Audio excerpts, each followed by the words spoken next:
The Australian Financial Review. Hello, I'm James Thompson, Senior Chanticleer columnist at the AFR. Welcome to our weekly news breakdown of all things business, finance and markets.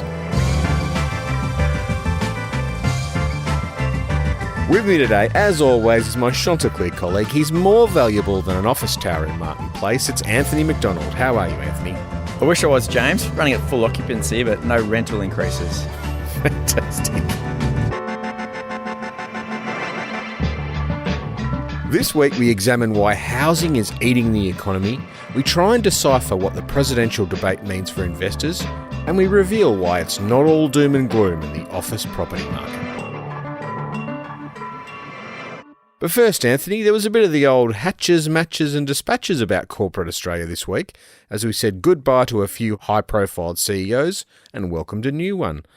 Let's start with the big arrival at Westpac, where Peter King, a 30-year veteran of the bank with the last 5 years as chief executive, announced his retirement this week.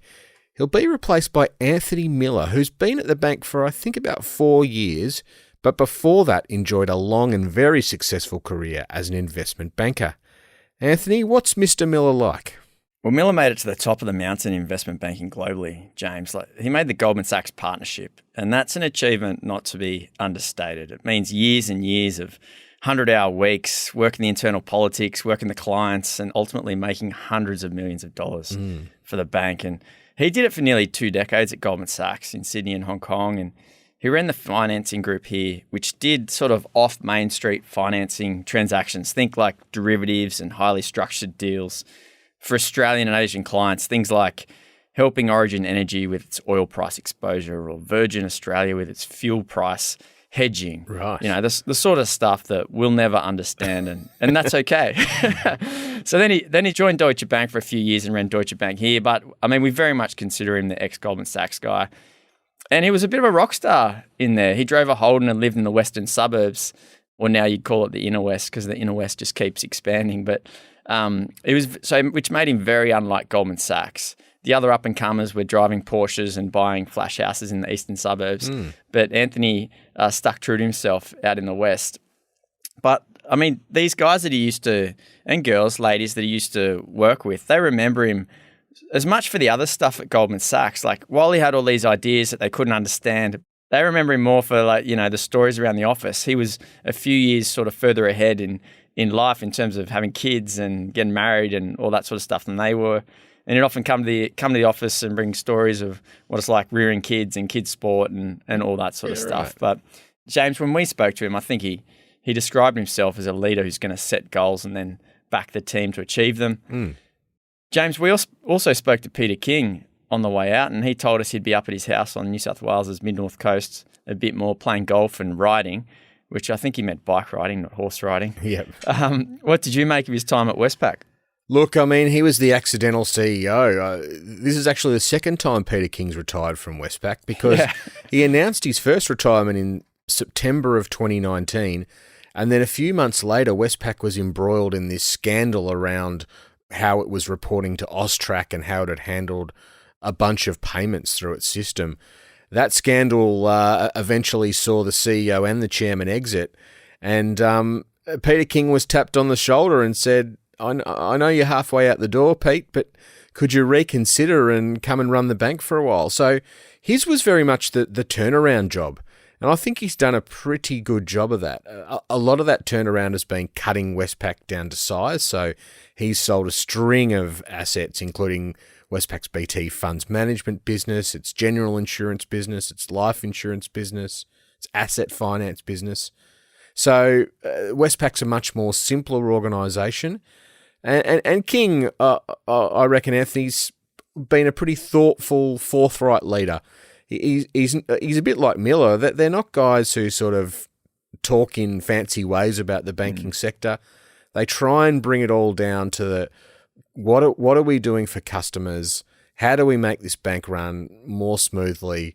What's the difference that we can offer in the banking sector? So it was interesting, Anthony, that Miller said that King had done the most important thing that any Westpac CEO has done in 20 years, and that's push forward with this IT project to unite the back ends of Westpac and the St. George and affiliated banks. Now, Westpac bought St. George back in 2008, just after the GFC. They've never managed to tie these back-end systems together. It's a painful, boring, thankless task, but at least Peter King has started Westpac on that journey. It'll now be up to Anthony Miller to fix it. I reckon, though, Anthony, it's a bit of a booby trap. If Miller does this well, no one's going to really praise him, but IT projects have a habit of going off the rails. He'll want to watch this like a hawk and make sure this isn't one that runs over cost and over budget. Yeah, tough one, isn't it? Fixing someone else's mess. Yeah. Always tricky. And James, the big casualty of the week was at our company, Nine Entertainment Co., where Chief Executive Mike Sneesby stepped down after a tumultuous few months. James, did Mike Sneesby jump or was he pushed? Oh, thanks for the easy question, Anthony. Look, the official line was that he was stepping down after succession discussions with the board and chairman, Catherine West. So, that the impression was that this was a sort of mutual decision, but I think you'd have to say Sneesby was at least nudged, perhaps not pushed, but nudged. It's been a shocking couple of months for Sneesby, really difficult period. If you go back to May, we had allegations of sexual harassment across the Nine's television business. Go to June, we had Peter Costello in that bizarre altercation with a journalist at Canberra Airport, which saw him depart as Nine chairman. Fast forward to July, we had the journalists in the Nine publishing business where WeWork go on strike.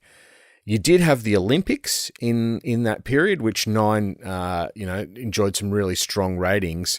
But there was controversy over Mike Sneesby's participation in the torch relay in Paris while the company was cutting jobs back at home. Mm-hmm. So even the sort of highs were soured a bit. And then you had Nine's results in August, which were okay, pretty credible actually in a challenging market. But the share price, Nine's share price is down about 40% this year.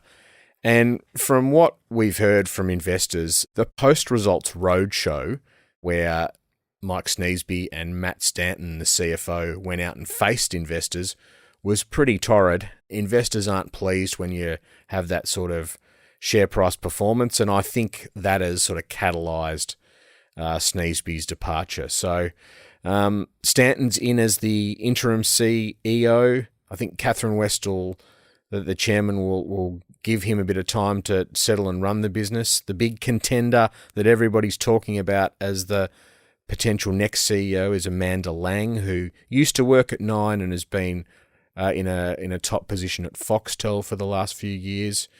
We'll see where this one goes, Anthony, but I think the new CEO is going to have a mandate for change from both investors and the board, and there'll be I think we can expect some strategic moves from Nine over the next 12 to 18 months. Yeah, whichever way you spin it, James, you got a 50-year-old CEO gone after 3.5 years. Share price is at its lowest level since 2020.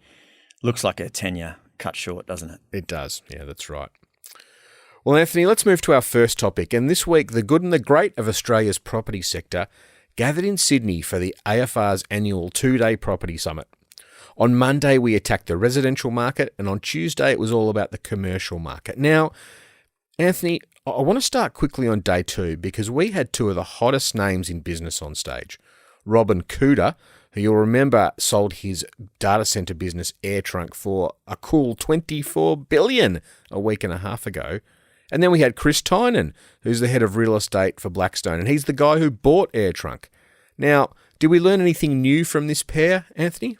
James, I think we learnt that Robin Cooter's still the same smiling, happy founder that he always was, even if he's now a whole lot richer. I mean, he was pretty relaxed on stage. He handled everything that our editor, Cosmo Mariner, sent him with absolute ease. For me, Robin's points on the public cloud, where AI models are trained, were pretty interesting. I mean, just to hear it from him, he reminded us that his big customers, Amazon, Microsoft, Google, Oracle, they're spending billions and maybe $1 trillion in the next few years on AI. They need the infrastructure for it. That's where the data centers and AirTrunk comes in. Yep.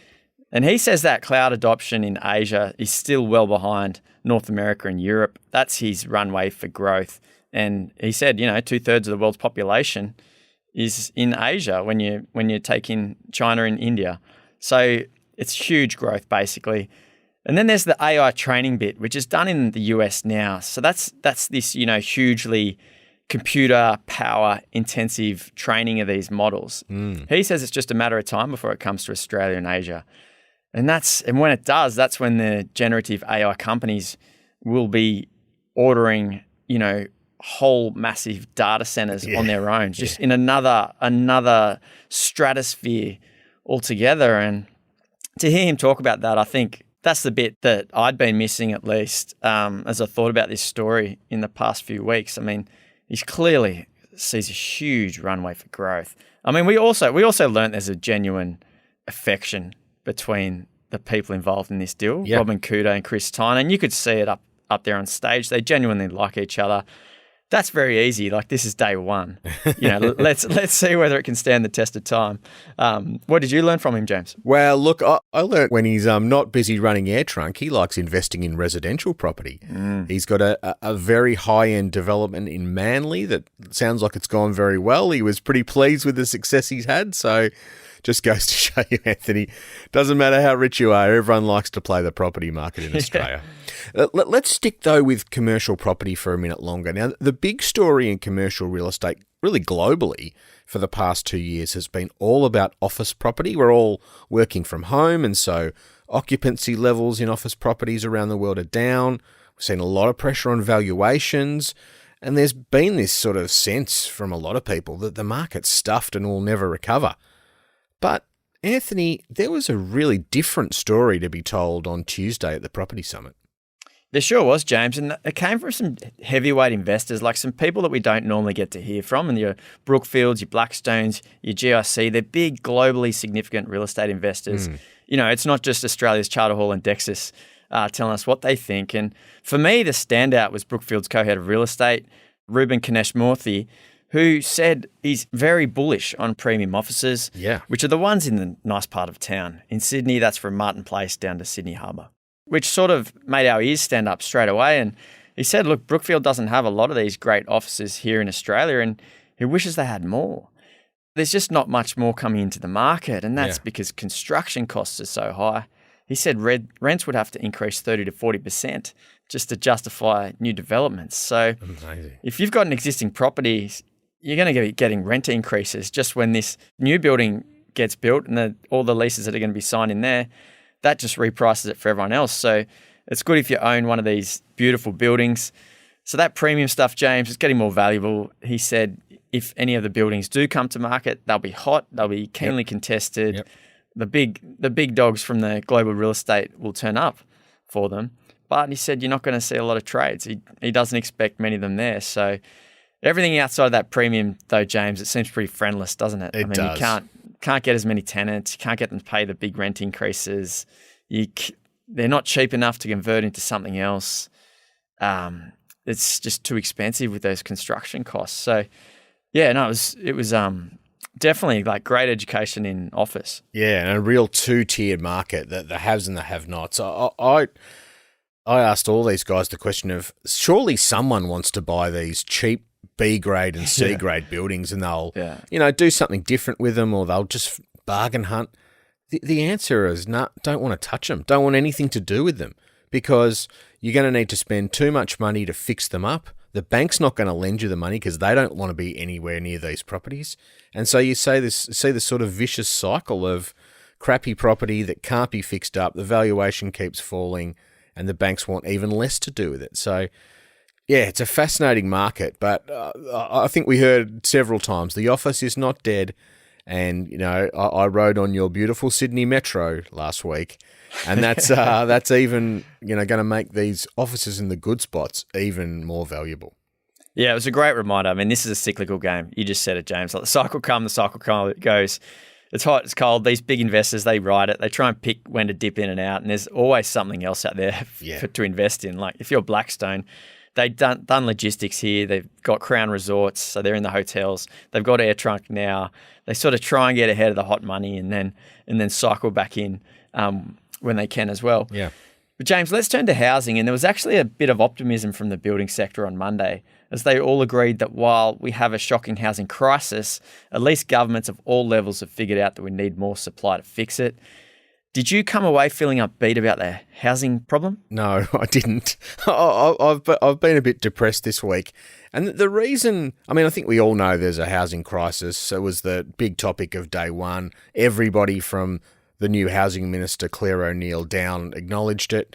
So yes, it's promising that we're all on the same page and we all know action needs to be taken. But what really depressed me wasn't housing itself, but student accommodation. So we had several investors in student accommodation up there, and what they were saying was that the government is introducing caps on international students. Now, this is a really important export. Obviously, these guys are talking their own book as well. They don't want those caps. It hurts their investments. But this is a sort of prime industry for Australia. We know our opportunities to keep exporting the same level of resources are going to fall away. So getting an export sector like this where, that we really have a competitive advantage in, we want to foster that. We want to make it bigger. Instead, we're trying to shrink it. Why? Because we can't support the housing that we require for the population. And the view is that more international students will exacerbate it. Now, I get that. It's probably right. Reducing international student numbers will lift some of the pressure on the housing stock. But what it says to me is that this is my point about housing sort of eating the economy. We're now making decisions in a really important export industry like international education because we haven't got housing policy right for the last 20 years. And so you get all these unintended consequences. We can't do things in other parts of the economy because we're so worried about housing. I mean, I sort of see a vicious cycle where we can't build an apartment building that an ordinary household can afford anywhere in the inner city or really even in the suburbs. Why? Because construction costs have gone up 30 to 40%. Why have construction costs gone up 30 to 40%? Because there's this giant infrastructure program being run by every government in the country. Why are they running those infrastructure programs? Because they're trying to keep up with the urban sprawl because, as you said before, Western Sydney's going even further to the west and the same thing's happening in Melbourne.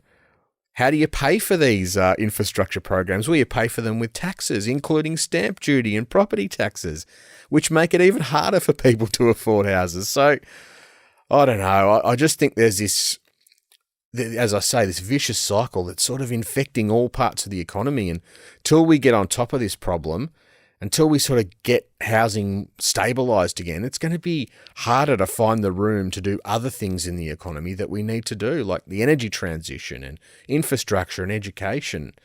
So, yeah, I'm just a bit concerned about the bigger picture. I'm sounding very depressed, aren't I? You're being very negative here, James. And if Andrew Forrest, the chairman of Fortescue, is listening, I mean, he would say right now, look, James, anyone can point out the problems, but tell me, what are the fixes? Are there any solutions out there? Well, there's a couple. I mean, falling interest rates will help. That'll help bring down construction costs a bit. Falling inflation will bring down the cost of labour and the cost of raw materials. That's good.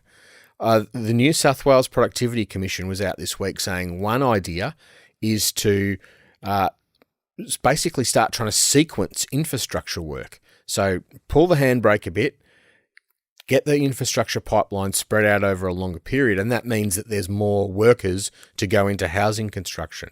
So I think that's a good idea. The federal government's trying to sort of fast-track visas for skilled tradespeople. They don't want to quite go to a special visa for tradespeople, but they're working on that, and they acknowledge we need another 90,000 tradies to help out. So some of that work will help, but I think we need a bit more vision, a bit more, we need to get state, local and federal governments on the same page and get faster approvals and tidy up some of this planning delay and try and get more houses out of the ground sooner. We've just got to, really ram through some reform here and get onto this problem because, I think politicians are going to have face even more scrutiny on this topic unless there's more action in the next 12 months. I mean, the federal election next year is going to be a housing election, I reckon. Yeah, please get them to send one of those 90,000 tradies to my house, James. We got urgent works. Okay. Now, Anthony, was there a property hotspot that you heard about on the summit that surprised you? You interviewed David DePilla, the founder of a big investment firm called HMC Capital. He give you any clues? Yeah, he did actually. I mean, it wasn't a surprise where the hotspot was. Digital infrastructure. Yeah. I mean, we all know that's hot. Just go back to what we were saying about Robin Cooter and AI and AirTrunk. But what I was surprised to hear, though, it sounds like HMC Capital is ready to pull the trigger on a new IPO in digital infrastructure. And that's a surprise because most people will tell you that the IPO market is cactus. I've probably said that on this podcast a few times in recent months, and that GYG will end the year as this year's biggest float. But it sounds like he's cooking up something in digital infrastructure. HMC's got a good track record of raising money for floats. It's done 3 in the past. He's been very good at tapping the retail broker network and retail demand. So, yeah, I thought that was surprising because, yeah, most people will tell you the IPO market's pretty quiet. What about yourself? I thought self-storage was an interesting hotspot that emerged. Both Brookfield and GIC, a big Singaporean sovereign wealth fund, they're investing in that sector. Sort of makes sense. You know, the housing crisis, so we all have to find accommodation. Some people will be moving back in with parents or moving into share houses or getting a new flatmate in. What happens when you do that? You got less room for your stuff and you have to pay more for self-storage. So I thought it was interesting that perhaps a signal that these big investors are betting that we'll be in a housing affordability bind for a while to come. And do you reckon when you build more self-storage places, you got less room for houses? Perhaps. Now you're being negative.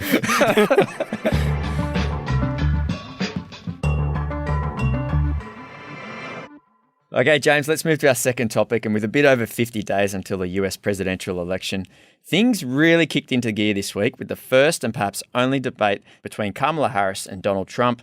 It had it all. Plenty of personal attacks, some did they really say that moments, even suggestions of dog and cats being eaten. James, this was theatre. You tuned in.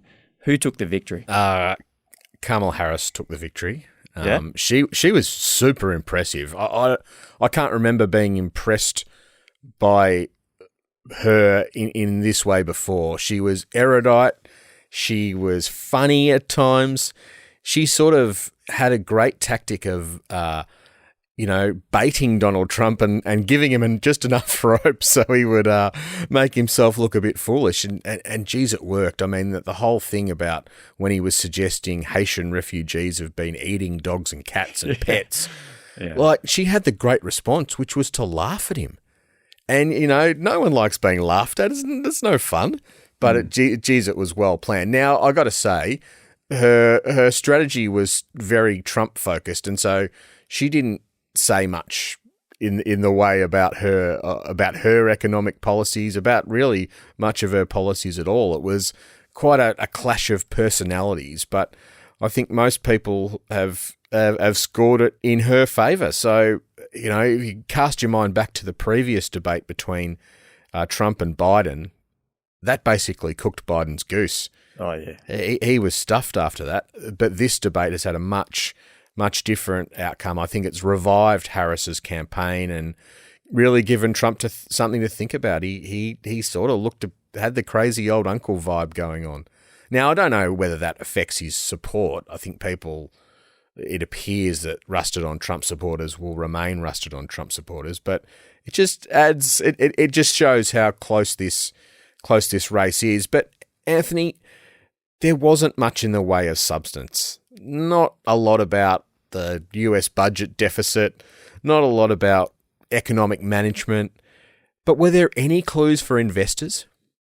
I think there were, James. Like, if you think this election is about policies, there's sort of 3 big themes that are emerging, and they're immigration, taxes, and tariffs. And immigration, they're both cutting that back, could be inflationary, less labour, higher labour costs.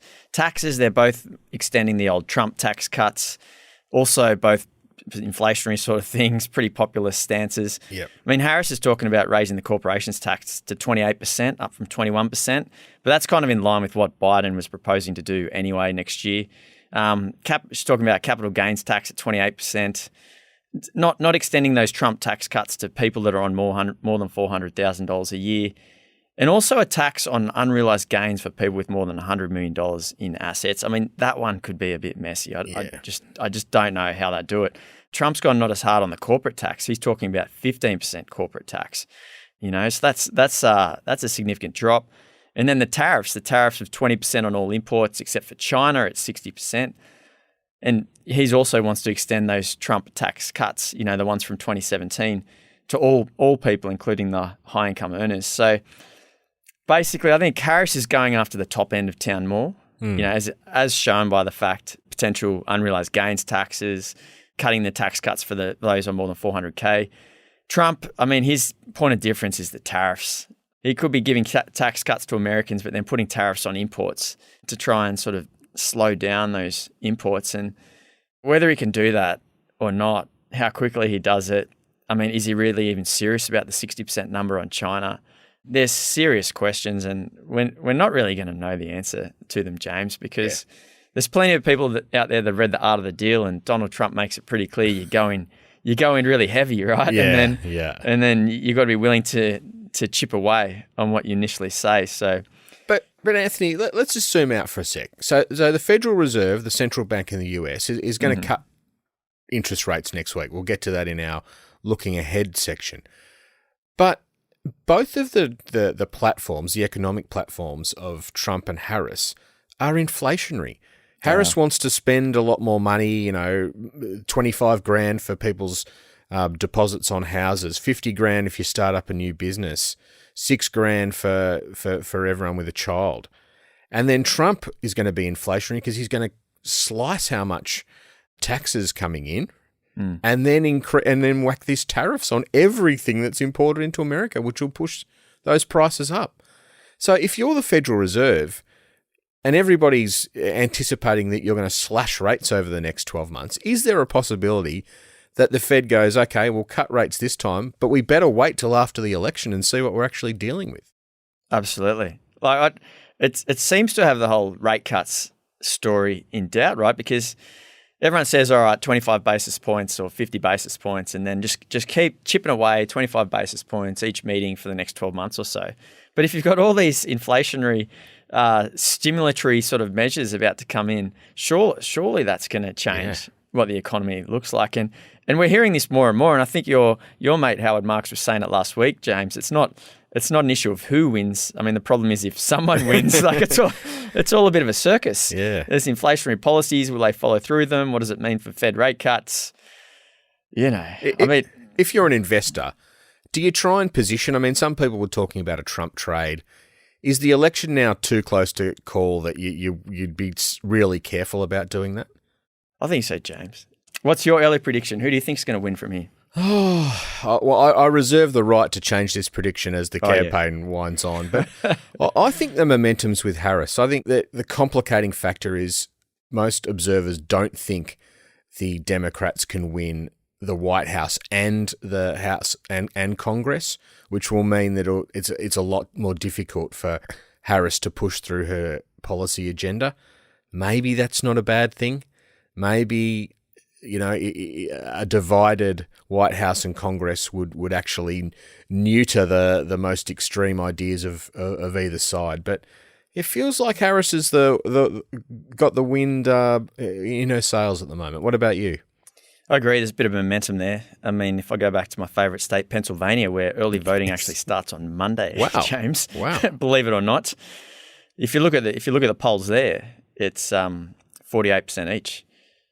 Trump and Harris. So it's deadlocked. Absolute toss a coin stuff. Yeah. But yeah, I agree with you. If you look at the momentum, it very much seems to be behind her. So it'd be interesting to see if that shifts in the next couple of weeks. We might have to see if we can take this podcast on the road to Pennsylvania for election time, I reckon, Anthony. We'll see if we can get that through the budget.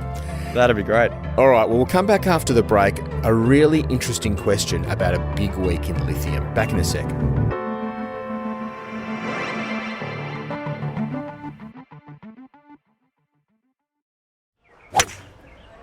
I didn't realise I could stick with my industry super fund when I retired. Thankfully, I discovered if I stayed, I could set up a regular income, take money out when I wanted, and the rest can grow over time. Stick with your industry super fund in retirement. Visit compareyourretirement.com today. Past performance is not a reliable indicator of future performance. Consider the fund's PDS and whether the product is right for you.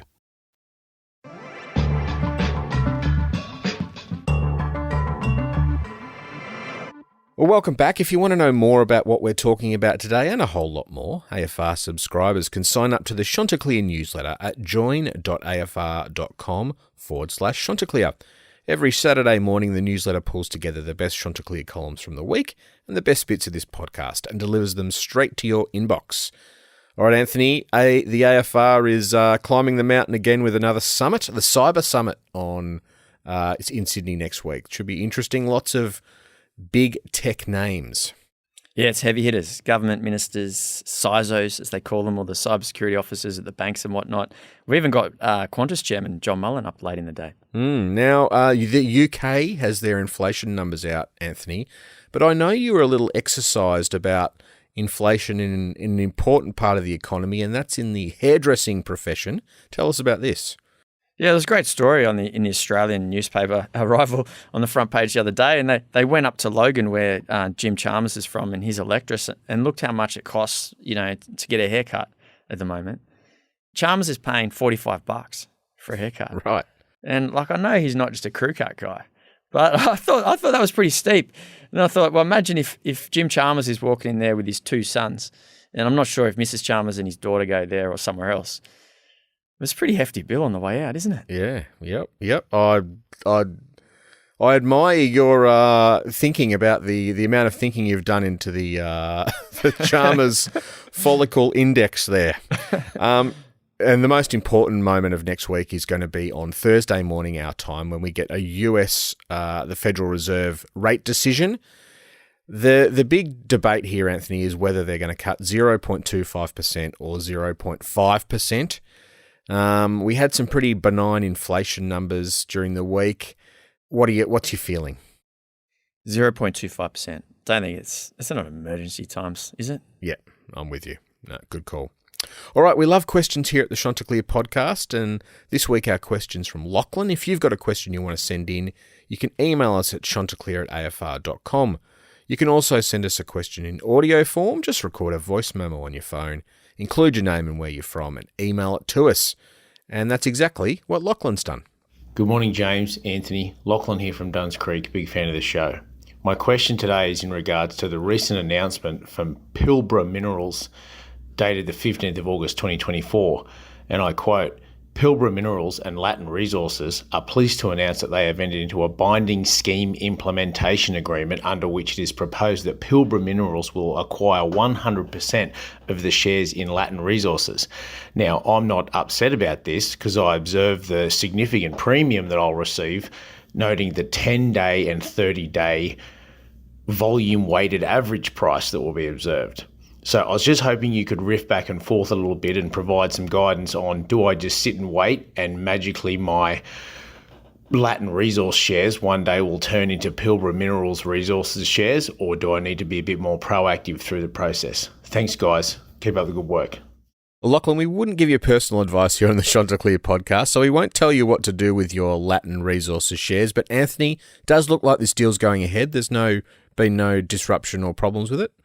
Yeah, that's right, James. Lachlan, do you believe that Latin Resources is more valuable if it's part of Pilbara? Do you like Pilbara's Pilgangoora project in WA, its balance sheet, its outlook?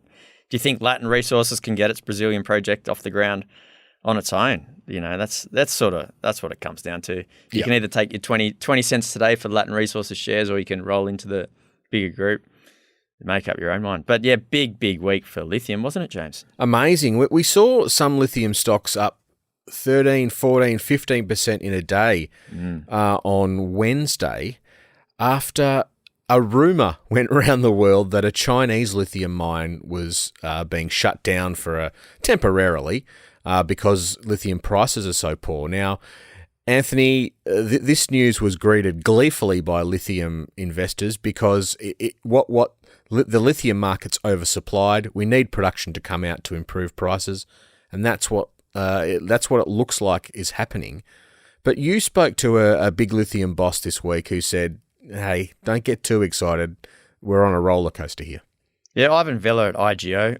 Yeah, he said, next 10 years, there's going to be ups, there's going to be downs. Yeah. It's going to be volatile. That's just the nature of this industry. It is small. It is growing.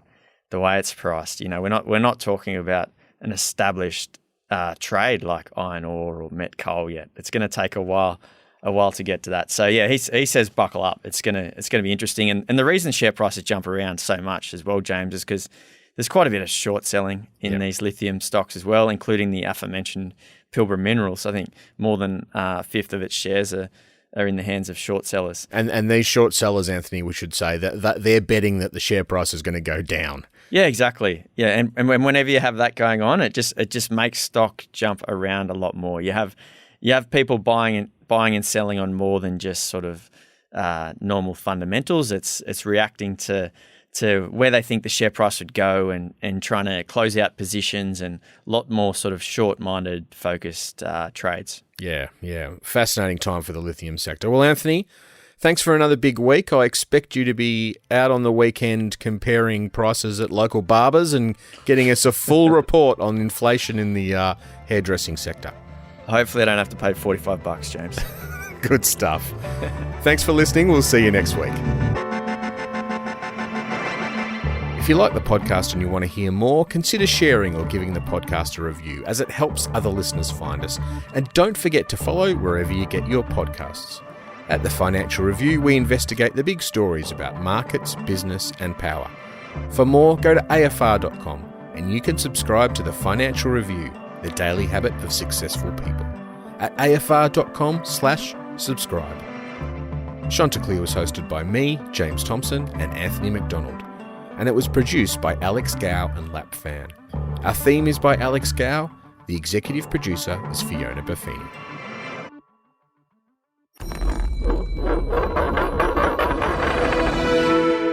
The Australian Financial Review.